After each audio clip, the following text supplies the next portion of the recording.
All right, y'all. So it's Mr. Bell, and I'm back. So in the earlier video, we did talk about our what, and we talked about our why and how.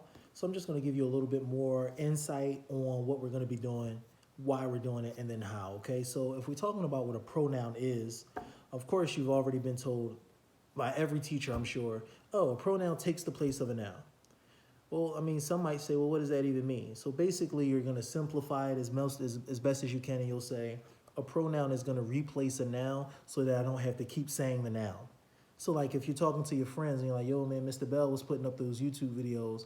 Mr. Bell had a video about office hours. Mr. Bell was, instead of continuing to say me, you would say he, him. And then that's how you replace a noun or take the place of it. So those are those words that help you not to keep repeating the same noun. That's what a pronoun is.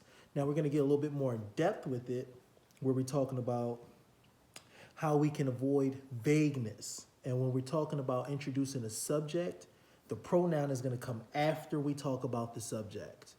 All right? Because what you don't want to do is have your sentences or your stories, if you're talking to somebody, to be vague. And when I say vague, I'm talking about dry, or it lacks understanding. So for example, if I just be like, he said that we had to do an assignment by Friday. Who said? I don't know what you're talking about. That's when it's vague, because I don't know what you mean. It lacks clarity and depth.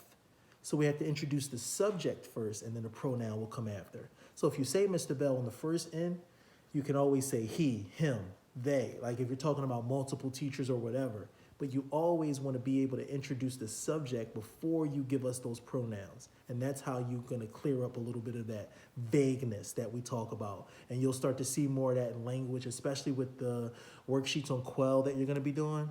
So hopefully that helps. So that's the what. How we avoid vagueness with pronouns. And then the why is because, again, like I kind of gave it to you, is that you don't want your audience to not know who you're talking about or what you're talking about if you're giving sentences or a story or structuring something. And then the how, so we're going to run through some examples. So I'm going to throw some nouns out, and then we'll replace them with pronouns. So if I say the city of Philadelphia, how would you replace that in a sentence? You would say it or that. Maybe if it's talking about a thing, you can say this. And those are some of the things. If I'm talking about a person, if it's a female, like if I want to give a shout out to Miss Laws, I would say her, I would say she. And there's even, if I'm talking about the dog, like I have a dog at home.